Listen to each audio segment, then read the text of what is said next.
Welcome one and all to Random Conflux, where today we're going to talk about Dungeons and Dragons. Dragons. Oh my, dragons.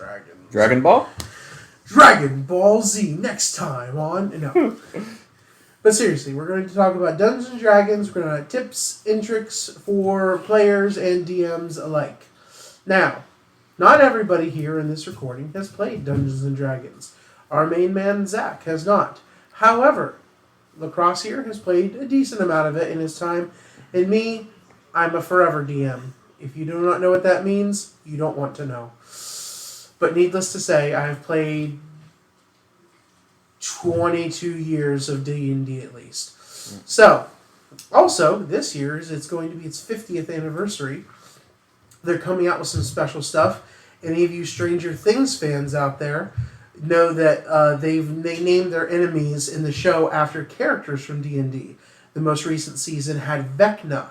Vecna is an enemy in D&D, and there is a book coming out called Vecna Eye of Ruin. It will release this May, I believe, and it is an adventure for level 10 characters to level 20 characters, where 3 of the strongest maguses or casters in general in the world of Forgotten Realms, which is just generally where D&D is based on, they hire you and the rest of your party to deal with Vecna and Vecna's horridness. So, that's something that's coming out and is pretty interesting. But, before all that noise, you gotta get started in the game. So, things you would need. You can luckily find character sheets for free off of D&D's main website, D&D Beyond. Okay, you'll be able to download the character sheets for free. I suggest using the ones called Adventurers League. They're both good. That's just our preference. Yes, it's our preference. There are other ones that you can use, but those ones are the more concise ones in my opinion. There's 2 forms of them. For those of you that like to keep your stuff tracked digitally, there is a form fillable version where all the little spaces can be typed in. And then there's the ones that can print off. They have you can just write on it with pen and paper. So, you'll need some character sheets. You'll need somebody who's willing to be the DM or the Dungeon Master. The Dungeon Master is somebody who's going to give you an idea of where the story begins. Now, supposedly, depending on who you ask, some people say the DM is the one who leads the characters through the story. Other people say the players are the ones that make the story. In the end, the players' choices help shape the story, while the DM provides the foundation or the skeleton of the initial tale that you guys will be running through. For example, let's say I want to run you guys through a campaign where you're going to be encountering trolls. You're going to be encountering fairies, and there's a lost princess. My story may start in a forbidden forest where a group of rangers, druids, and clerics have gathered, which would be your group, the players, okay?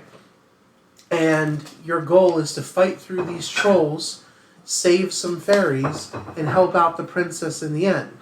Now, I provide the story about the trolls, I provide the story about the fairies and about the princess, but you're the ones that travel through the forest and discover things, and maybe you go off the beaten path, like many, many, many players eventually do. And you learn new things, you discover new things, and as a DM, I have to come up with other things to get into play. Maybe there's a wolf encounter. Maybe you run into something worse than trolls. Maybe frost giants. Maybe you don't deal so much with combat and you want to handle this in a diplomatic manner. Or maybe your characters decide to handle this in a sensual manner.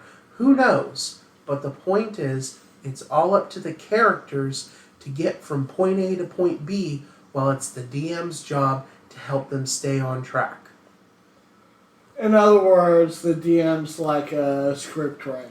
A scriptwriter, yes. If you've ever been in Thespians, they're a stage manager. Okay, that's what they are. They're a stage manager. They're there helping you block in what's going on, helping direct you. But there are some DMs that are very linear. They want to keep you on the straight and narrow. They don't like you varying from the path too much. Because it's too much for them to try to remember. And Exactly. It's like comparing God of War 1 to God of War Ragnarok. Two very, very different styles of games. Ragnarok is very open, free to explore, do what you want, so on and so forth. God of War 1, you are practically led by the tooth. Okay, straightforward, by a leash, through everything, and there's not so much exploring to do. Okay? I know there's been times where the character's gotten so off the path that you basically threw away the script and made it up on the spot. So. Oh, that's completely true. Yeah. There's something that I'm very good at called extemporaneous. Extemporaneous means coming up with stuff off the cuff. Okay? That's all it means.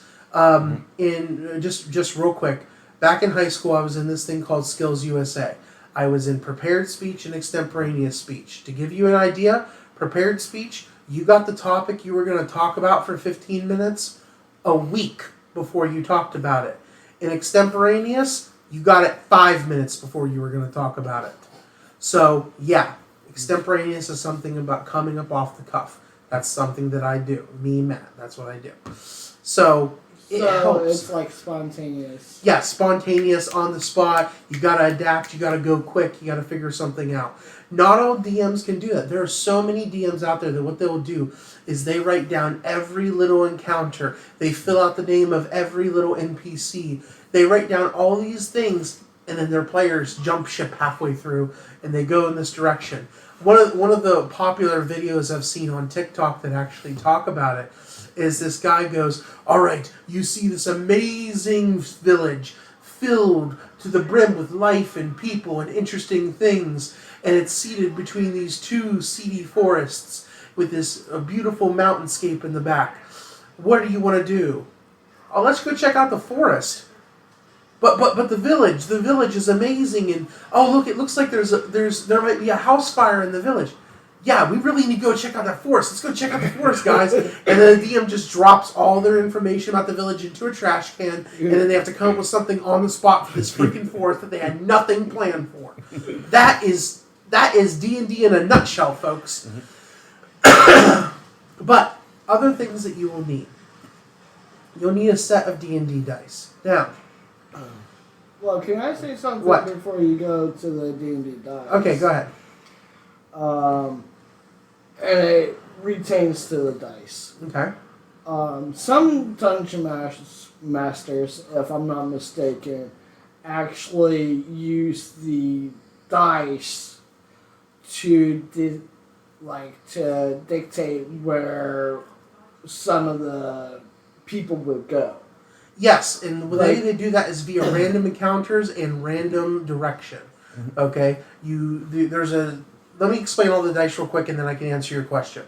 There's the D4, which is a 4-sided die, D6, 6-sided die, D8, 8-sided die, D10, 10-sided die, D12, 12-sided die, D20, 20-sided die, and then the D percentile, which is the tens column that goes along with the D10 so that you can roll from 1 to 100. Okay? What they'll do is they'll take the percentile, the ones column and the tens column, and they'll roll random encounters or random directions. And that can help dictate which way the party goes. But a lot of DMs like to give the group the choice on which way to go, even if, let's say the DM gave them 3 directions. And in the DM's mind, they know exactly what's going on in each direction. They've got their story all planned out for each direction, but they don't tell the players that. The players chose the middle direction. It's the illusion of choice, but the story's going the way the DM wants it to go anyways. Okay? Now, that seems a little shady, but at the same time, this DM has to keep the story going. On a related note, video games do the exact same thing. Mm-hmm. Like to compare something directly from D&D, Baldur's Gate 3, which is loosely based off D&D, that takes some liberties. Yep. You have these options, but it's the illusion of choice with everything. Exactly. That's any video game. But Well, that's Any any video- video yeah, game any video to an open world extent. yes. Yeah. Because you still got a beginning and you got an end, but you have your own way to the end. Yeah. Exactly. Okay. I just was saying Baldur's Gate because it's literally based off the N&D. Because you can make like 3 left turns, Yeah. and then make a right turn, like one way or another, you're getting to the end, but it determines your course to get there. Reminds me of, sorry, to completely off topic, reminds me of Final Fantasy VIII, where to get through one of the dungeons, you literally just had to keep going left.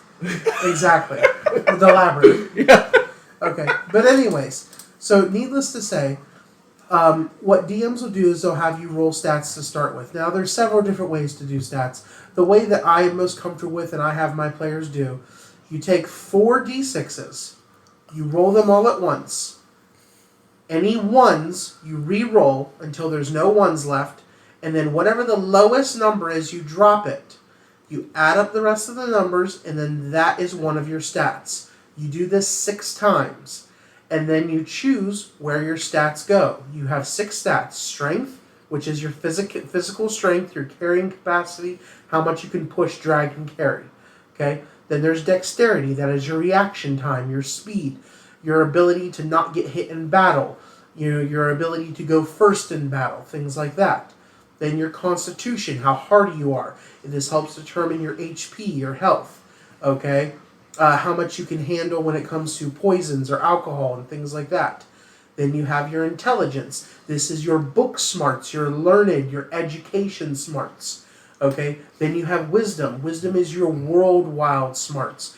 The stuff you've learned in the world growing up that school didn't teach you and education couldn't teach you, and just world experience. And then you have charisma, and charisma is that natural born silver tongueness, the ability to talk the talk, gift of gab, speak without saying too many words.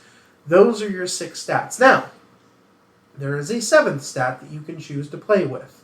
This is up to your DM if they want to offer it. And in your session 0, which you'll come to realize what that term is eventually, but needless to say, it's the first session before you guys get started. In your session 0, your DM will determine if everybody's comfortable using this. It has 2 names. The first name is comeliness, and the second name is appearance. This is your physical beauty stat. Okay? Some people will roll this with 3d20s, and whoever gets whatever one's the highest one, you get it. So other people will roll it with the roll 4, keep 3, reroll 1s thing. But it's your physical beauty. Now, if you don't use the appearance stat, beauty can be determined with the average of your constitution and your charisma. That's usually how you do it, isn't it? Like you have it, but it's usually the constitution and charisma mixed, isn't it? I used to do it with constitution charisma, but my current players, they've been rolling their appearance. Okay. They take 3d20s, and I'll give them 2 sets of rolls just to determine which one they like better. And usually somebody will get pretty high, like 18 or 19 or whatever, and that's what they like.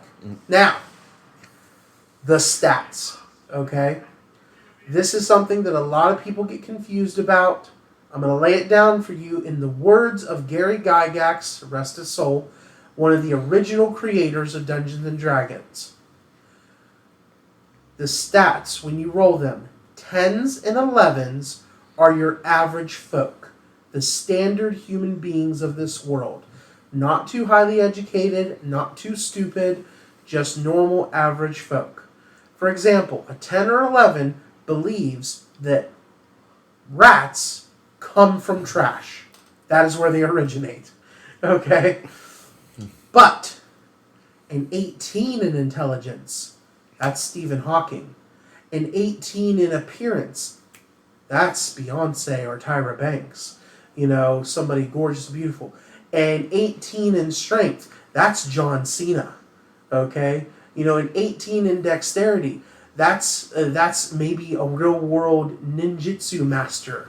You know? Or a tank. Exactly. And 18 in charisma, that's, you know, like Ryan Reynolds, who can just talk the talk about just about anything, or Jim Carrey, who can turn anything into anything. Those are your stats. Those are what those people are like. I would say in real life you have a pretty high charisma. I'd say 16. That's my best stat is charisma. Yeah. I've got a lot 16 of low, at least. I've got a lot of low stats. I've been told I have a 16 or 17 in charisma, and I'll take it. That's fine with me. But the only reason I'll say 18 is I wouldn't put you on par with Ryan Reynolds when I put you up high. No, I'm not an 18. I'm not an 18. No. And anyways, okay. So those are the stats to give you an idea. Now, once you have your stats, then you figure out your race. Race is a whole nother story. Okay, we can do videos upon videos upon videos breaking down everything. But needless to say, there's plenty of fantasy races to choose from in the world of Dungeons and Dragons. I think the newest version calls them species, don't it? No. Okay, I thought it did. No. Okay. They're still races. Okay. Yeah. The D&D has been trying its very hardest with this new thing called D&D 1 to become very diverse, very inclusive. Like, it was always inclusive, but they're trying to make it more, and it doesn't really make any difference. because some of the things from D&D came from a time where things weren't so inclusive. You know, racism was more of a thing that was okay, and so on and so forth. And they've been slowly trying to work and change it over the years, and that's fine. Okay? Just needless to say, okay, they're coming out with revised rule books later this year. They're coming out with, which include, like how people, like for instance, I'm bi, okay, and I'm in the LGBTQ plus community. Okay, but there's people out there that have preferred pronouns. Okay, they're trying to do that by using they, them instead of he, she when they talk about them about people in the books. This is all normal stuff that D&D is going through now. Anyways, races. There's elves, half-elves, dwarves, half-orcs, full-on orcs. There's warforged. There's merfolk. There's shifters. There's turtles. There's all these different races you can choose from. And then there's classes. Classes, if you played any kind of RPG, you should be very familiar with. Okay? That's like warrior, mage. Exactly. In this case, fighter, sorcerer, wizard, warlock, druid, cleric, paladin, bard, barbarian, rogue. I know there's one I'm missing, but anyway, you get the idea.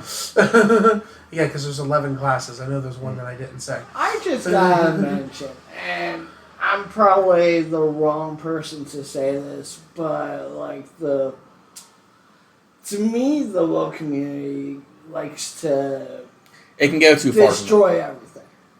Sometimes yes, sometimes no. No. Like there's times when it's done right, and there's times when it's From not. my point of view, it's to the point where you can't really do anything normally without someone saying, well, that's not culture anymore. And it's to the point where But here's the thing.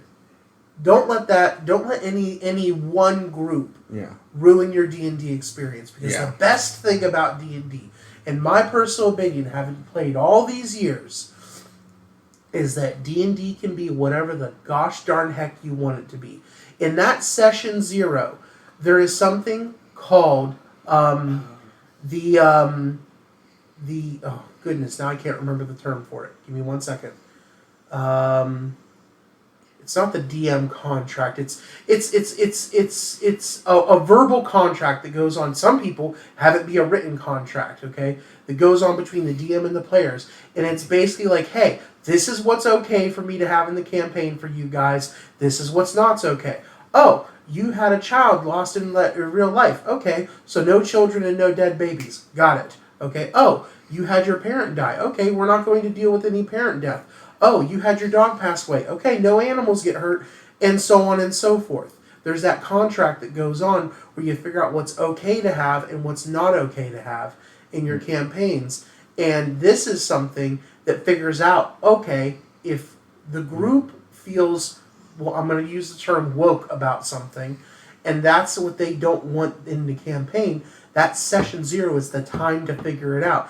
And even if down the road somebody goes, hey, I'm just really uncomfortable with all these undead and the guts and the gore, and I know you guys are all into horror, but I'm not. Can we take it down a notch? It's the DM's job to take it down a notch so that everybody can still have fun, but they're not excluding one person just because everybody else is comfortable with something and that one person is not. And that's the thing. Everybody is offended by something. So it's all about finding the happy medium where everyone can hell, if that's the case, then you should just not walk outside. Yeah. Because guess what? That's the real world. That's true. Grow up and, suck it up. Yeah. I know there's probably going to be a bunch of woke people commenting. But you know what I mean though, like Call it's me a hater. but no, it's about finding that happy. Well, it's about like he said, it's about finding that happy Well, medium to where anytime you need a happy margin. yeah. I was going to say something else, but I'm going to keep it PG. Happy medium's the right term. But, well, I was going to say something else. No. Anyways. But what I'm trying to get at is like D&D has been around since In about 50 years. This is the 50th anniversary this well, year. actually, if you think about it, D&D has been around even longer In other forms. Yeah. in other forms. Yes. But the idea of the D&D, it's longer than the woke thing has ever been a thing. Yes. Oh yeah, role playing's been around forever. Yes. But getting back on track. Okay. So after you figure out your class, after you figure out your race, after you figure out your stats, after you figure out your equipment, your skills, your feats if you have any, all these things, your subclasses, what level you're going to start off at. It's typically levels 1 to 20, and people usually start anywhere between level 1 and 5, depending on how experienced you are with D&D. If this is your first time, highly recommend starting off as a level 1. Learn what it's like to be a low-level character and level up. Speaking of leveling up, there are 2 ways to level up, and this is highly debated among the D&D community. Way number 1, experience. Every creature you kill, every task you complete, every story arc that you finish, even sometimes every session you finish, garners you experience points. When you reach certain thresholds of experience points, you level up. And it's as simple as that. The second way, which me and my players have come to use and we tend to like, milestone experience. Meaning, you don't level up regardless of what you do until the DM is ready for you to level up. So, for example, the last campaign I was in, every 3 to 4 sessions, they'd gain a level. Sometimes things would be presented that could garner them an extra level, but most of the time it was every 3 to 4 sessions, usually every 4 sessions, okay? They'd gain a level. That's called milestone experience. That way it's guaranteed balanced and it's not too much for like... Exactly. You're not leveling up too fast, or you're not leveling up too slow, or... Goodness forbid, let's say there's 4 players in the group and one of them happens to be very experienced, and like my wife tends to be, she just happens to figure out how to play her character really well and get OP things. So she ends up killing a lot more of the enemies than other people do. And that leaves a lot of players like on the backside and that one player progressing way too quick. Exactly. Now, as a way to fix that, you can do 2 things other than doing the milestone. A, anybody who kills anything or completes anything earns that much experience for everybody. Okay? Meaning, everybody earns experience distributed equally. So, if let's say I'm playing my wife's character, and my wife's character goes up and single-handedly kills this dragon and earns 1,000 experience. The others didn't take part in it whatsoever because they were at a tavern or whatever, and she went off on her own and did it.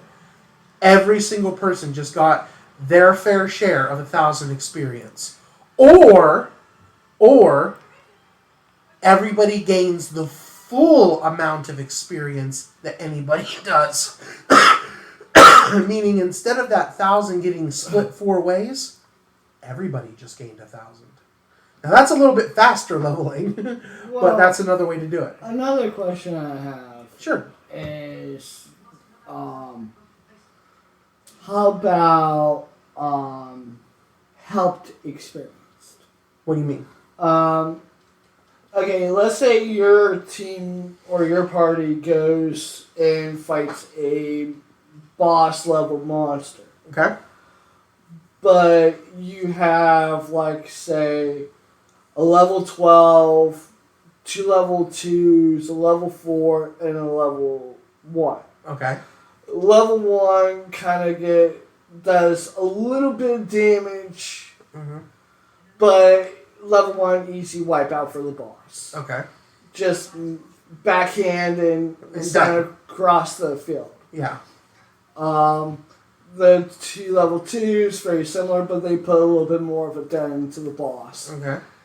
And then the level 4, a little bit more of a dent, but they're and then the level 12 is really one doing the work. But the level 12 is the one doing pretty much all the work, but each one tried to accomplish something. To me, them just being there would gather them experience just for doing a little bit of damage. See, now what you're talking about, not helped experience, that's the wrong term. What you're talking about right there, that is mission experience. That is encounter experience. There is tons of different things you can give experience for. I can go ahead and give experience to John here just because he was able to talk his way out of an interesting situation with some guards. I can give you experience because you tried really hard in that fight with the ogre and you managed to climb up on its back and pluck its eye out. I can give the JoJo over here, somebody, whatever, experience because when they were there discussing terms with the dragon, they managed to agree to have us all walk out alive as long as they stayed behind and got laid by the dragon. Whatever. Okay? It happens a lot more than you expect. You said laid, like...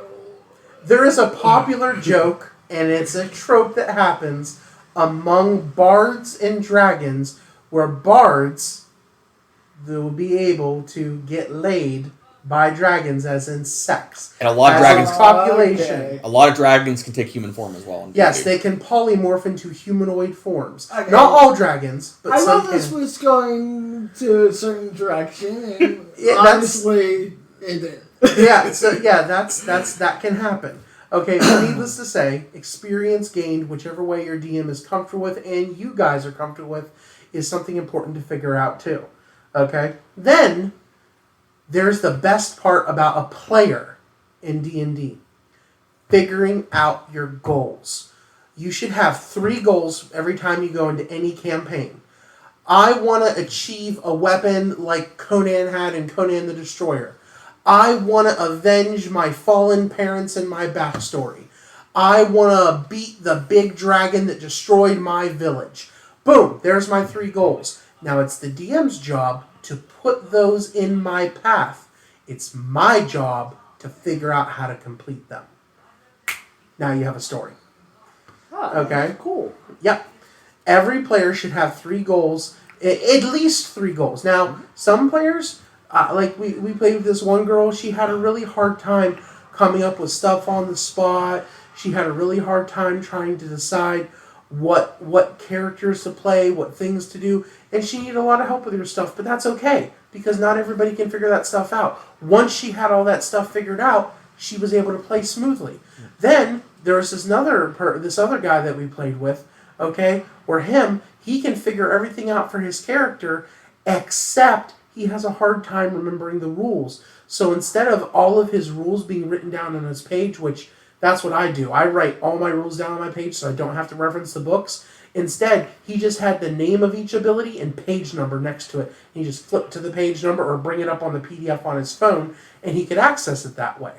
Whichever way works for you, as long as you can read your character sheet and you know what you're doing, and you're not having to wait, hold on a second, let me check the book. Hold on a second, let me check my phone.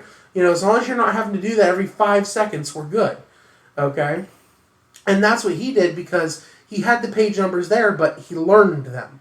The first couple sessions he was checking a lot, and after that it was really just, hang on, I'm pretty sure I get a second action. Yeah, I get a second action. Let's keep going. That's how it was. Now listening to that, I want to kind of get with a D&D campaign. I told you, we will get you in a campaign eventually. It's just a matter of figuring out how and when. Okay? You gotta have him drive you up here.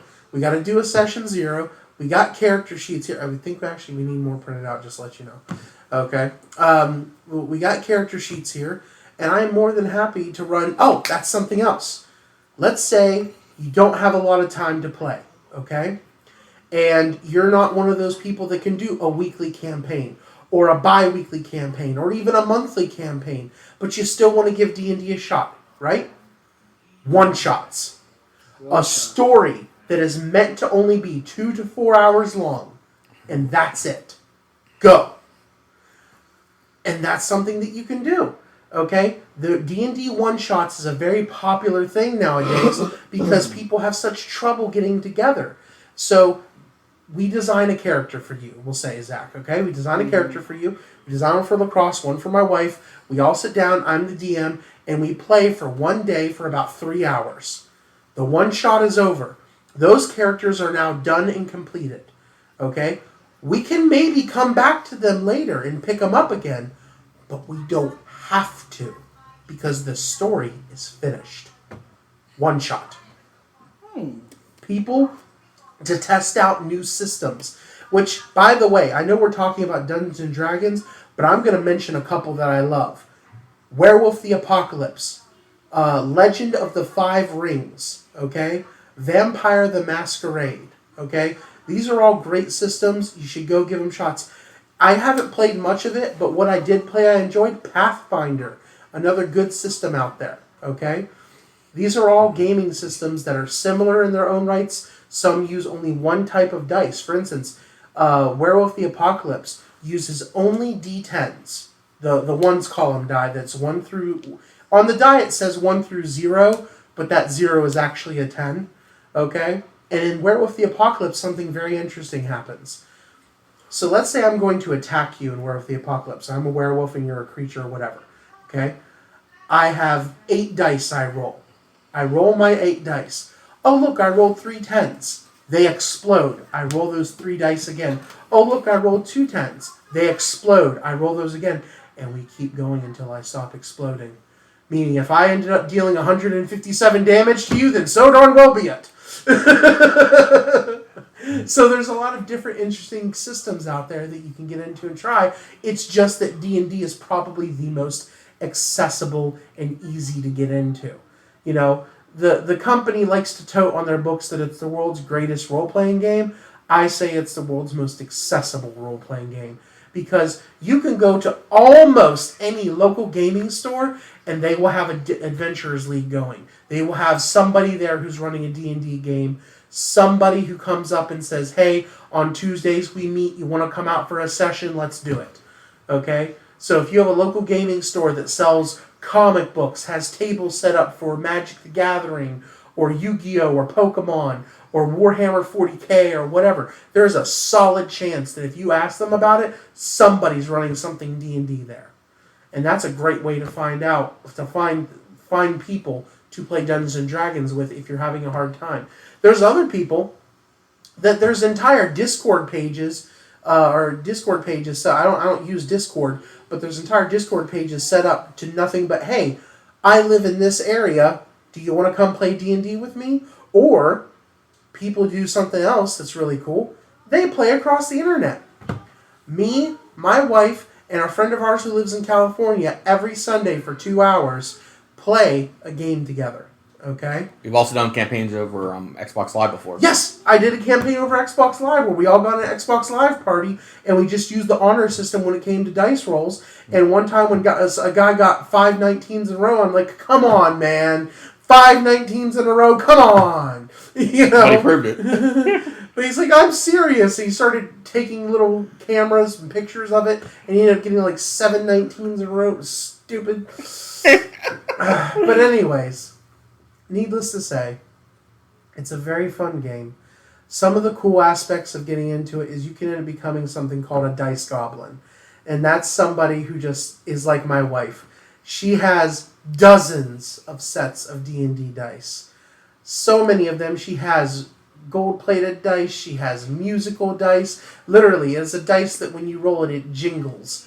Okay? She has glowing dice that flash rainbow colors when you roll them. She has metal dice. She has stone dice. She has resin dice. She has plastic dice, etc., etc., etc. Okay? And here's the bad thing. I don't have as many as her. but I still have a Crown Royal bag and then a octagonal box that has Cthulhu on it, full of dice. I have a green crisp apple Crown Royal bag and that octagonal box just full of dice, and it's all her fault, and I love her, but it's all her fault. Yeah, blame the wife. But if there's any questions you guys have, or anyone out there has, comment below. Feel free to check out anything on D&D Beyond. They've got a lot of free content on there. Yes, they do want you to come buy a whole bunch of things, but all you really get needed to start are 3 books. The Player's Handbook, the Dungeon Master's Guide, and the Monster Manual. That's all you need. Your DM will use the Dungeon Master's Guide and the Monster Manual. You'll use the Player's Handbook. Enough said.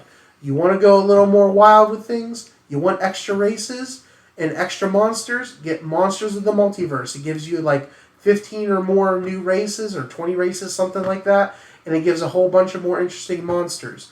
You want to go a little more interesting with your subclasses and the things that you can do with your character? Get Xanathar's Guide to Everything or Tasha's Cauldron of Everything. They expand so much more on what the classes can do and the types of things that you can do with your character. And there's dozens of more books out there. And here's the other part. Let's say you're a DM that you really need things planned out, but you're having trouble coming up with your own campaign. If you've been listening to this whole video, at the beginning of this video, what did I mention? An adventure book, level 10 to 20, that was being released by the company. They have dozens of adventure books for different levels released by the company. Princes of the Apocalypse, Icewind Dale, so on and so forth. All these stories out there, campaign settings like the Eberron campaign, where it's Warforged and Halfling heavy. And so many settings out there. There are, if you are a Magic the Gathering player, because it's the same company, you can be in Theros. You can be in Ravnica. There are books dedicated to those worlds. You can be a Luxodon in the Selesnya Guild from Ravnica. I am not joking, you folks. These things exist out there as official supplements to the D&D story. And I don't know what else to talk about at this point. Okay, well, I'll also throw it out for questions, because I got questions.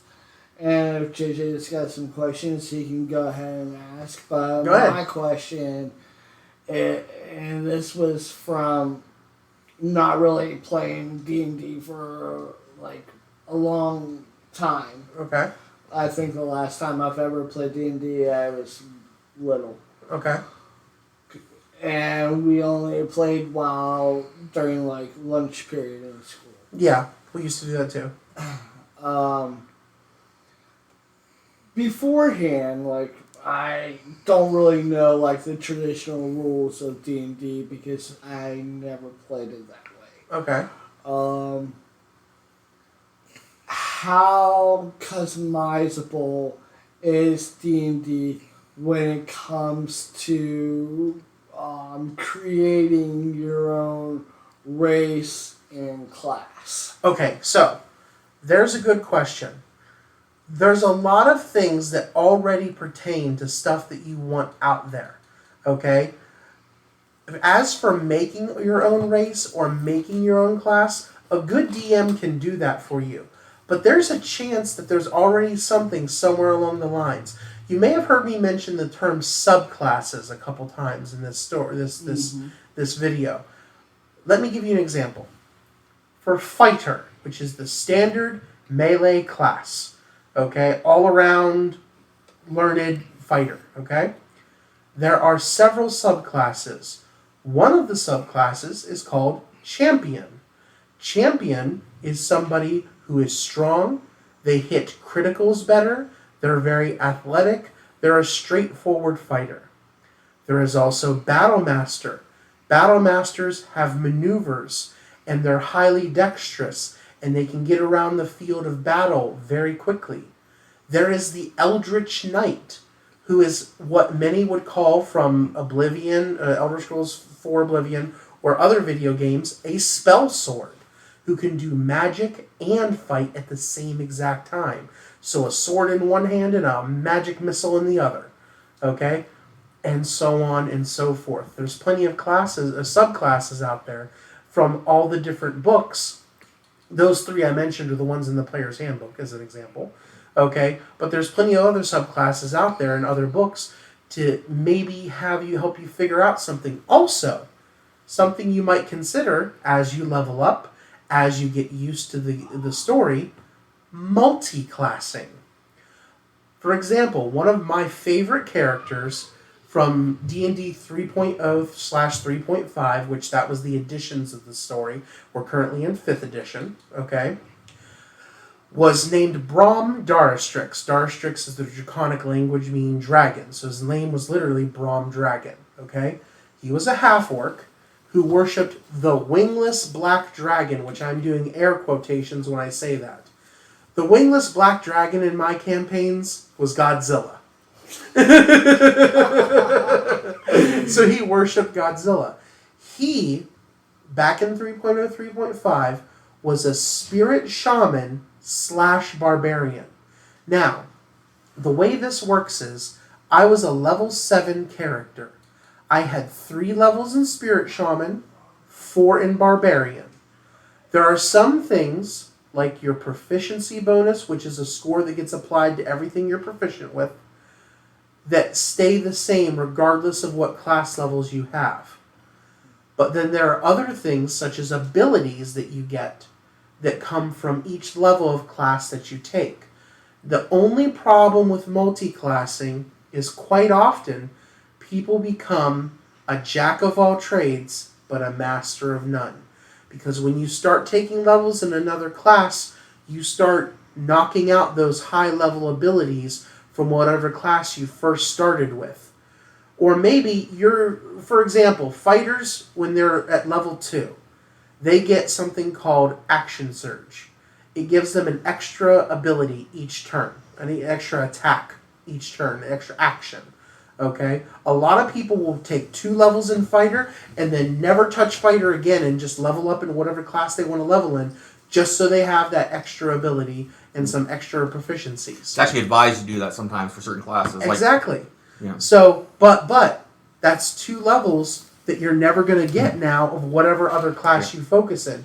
So you take away the highest abilities that that class has to offer. Or sometimes people will take an extra level in Thief because you get an extra bonus action. Exactly. Yeah. Okay. All right. Rogue. Rogue, yeah. Yeah, Rogue.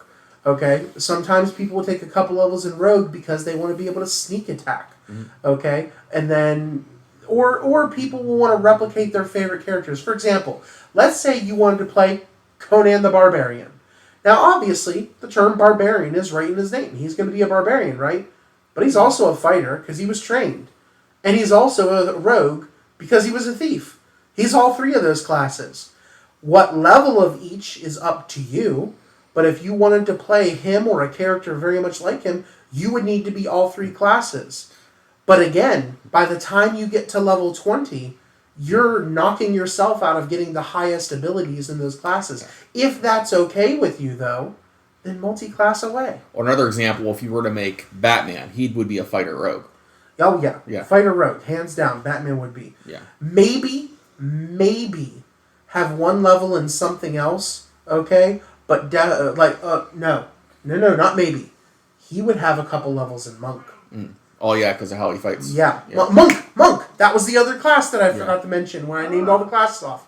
Monk, which is a melee-oriented class. It's one of my main classes. And I know, it's your main class that you always play, and I completely forgot about it. I'm sorry. I thought monks were like sages. In D&D, a monk is a completely physical class. Somebody who focuses on the wholeness of the body and mind and spirit. And they are very good at unarmed strikes. They are good at doing these, focusing with their ki, and they get flurry of blows. Think Bruce Lee from Enter the Dragon. That is a monk in D&D. Okay, well, here's another one. I'm going to mention a character that I worked on for my cartoon that me and Jay's going to be doing. Okay. The main character of Dragon Force, which is Sean, he's a dragon, but he also has an advanced healing property. A dragon is someone that can control the elements, is trained to hone the way of a ninja. They learn proper Japanese etiquette and the way that they fight, the way that they handle themselves. Because I use the Japanese legend of what dragons are, what a dragoon is. Does Bushido come into his life? Kind of. Like the teachings of Bushido? I would say the teachings of ninjutsu. Okay, ninjutsu, okay. So, one, he's got to be athletic. Okay. Two, he's got to be able to be sneaky. Okay. He's got to have a high healing factor. Okay.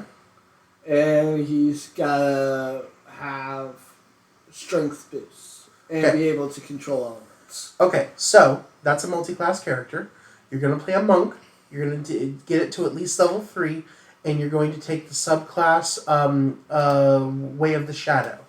Okay, that's going to get you your sneakiness and your athleticness and somewhat of a strength boost all in one. Secondly, he's going to be a sorcerer. Okay, and depending on what element you want to focus on, not all the elements, because, you can have a basic sorcerer, just say Draconic Bloodline or Wild Magic, and you can kind of focus on whatever elements you want. But to really be a sorcerer, you kind of have to pick one or two elements and focus on those. Okay, there are subclasses that focus on those different elements. So he's also a sorcerer. Okay, all right. But it sounds like he's also an experienced combatant too, right? Yeah. Couple levels in fighter. So at least 1 level in sorcerer, at least 2 levels in fighter, at least 3 levels in monk. Boom, you have a level 6 character. Now, the increased healing. No race starts off with better healing than any other race. Some of them start off with better health than other races. Okay?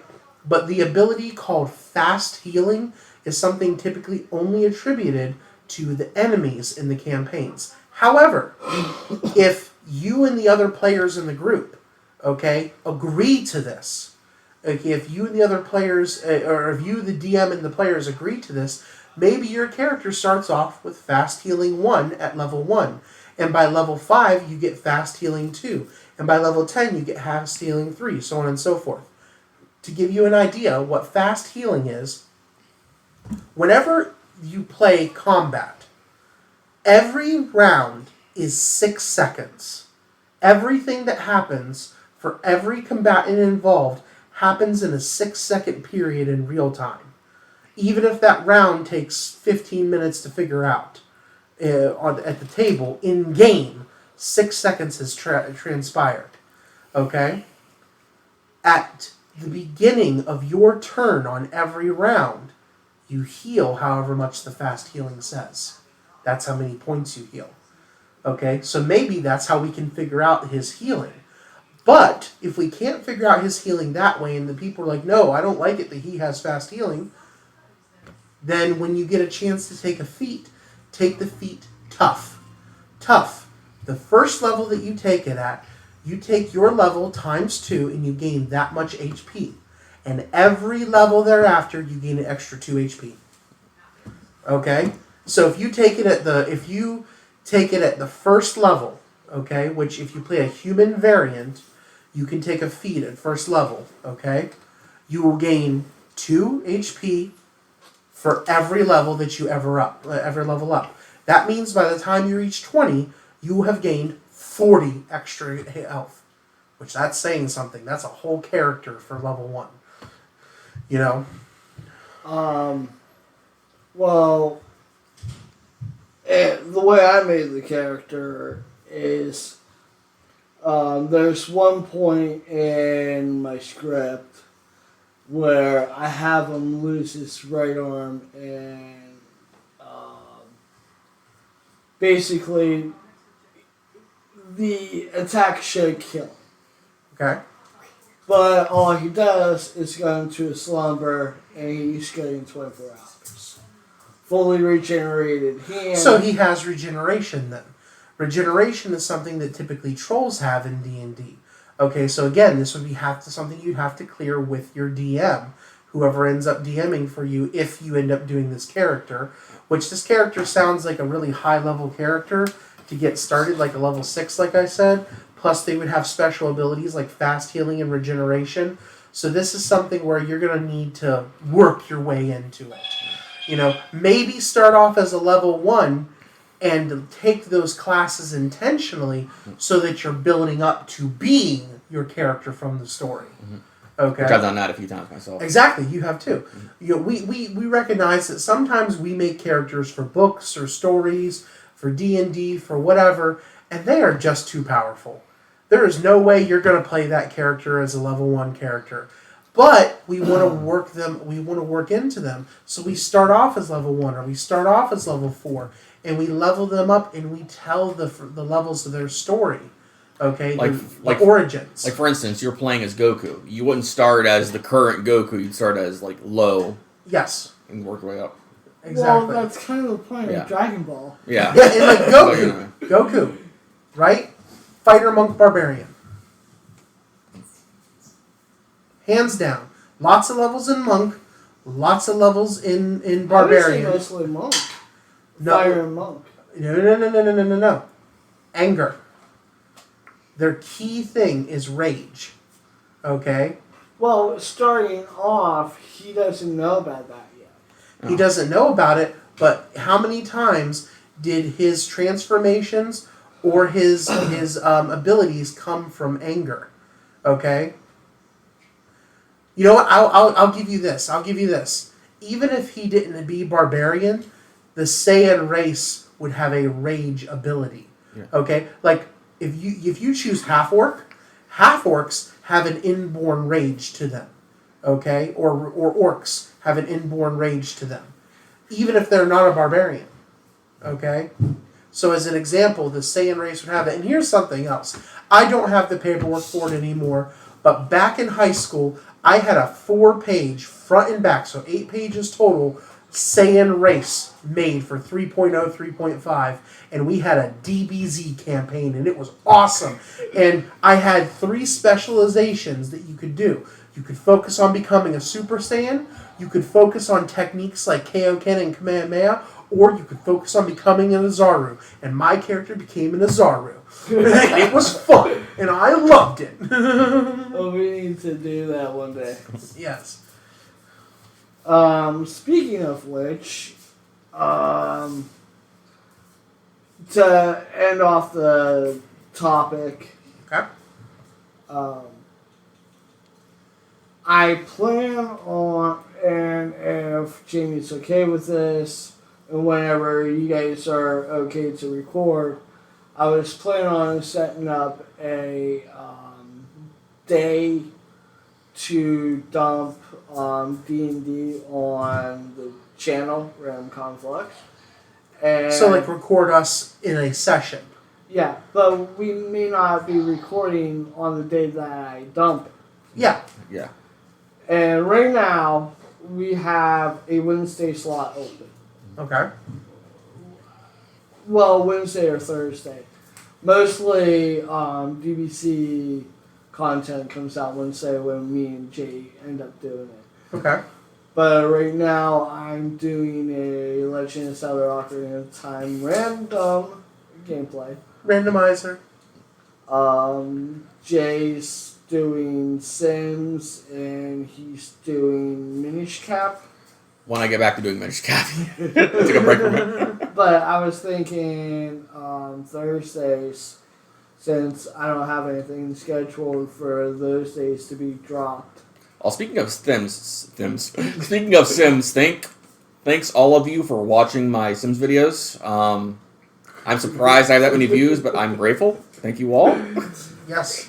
But going back to, we don't really have anything dropping on Thursdays, so Well, we can go ahead and work it out and set it up. It might not be every Thursday, but we can go ahead and do it. And it's something that I'd be more than happy to figure out and have a campaign with you, get it going. We wouldn't have the session 0 recorded for the channel, but we could go ahead and record the sessions for the channel.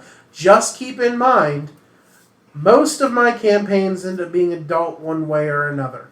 So, it would be adult. I'd say just for the sake of the channel, we keep them PG-13. But Yeah, anyways. Well, maybe. That's on the players, dang it. What I'm saying is that we can do something along the lines of, since we may make only like 30-minute videos, we can record a campaign and just split it into like 30 minutes. Yeah, maybe we played for 4 hours, but we only want to do a 30-minute video. That's the next 4 weeks worth of videos. Yeah, that's like a month's worth. Exactly. That's a great idea. Yeah. That's what we did with That's Zelda. that's a great way to stay in shape. Well, I've been Matt. I've been Zach. I've been somebody. I've been John. And this has been Random Conflux. Lexi, say goodbye. Like, and all that other good stuff. So, Say goodbye, Lexi, since you're here. Goodbye! and goodbye from Nice to meet you, everybody! My daughter. Goodbye! Have a nice day.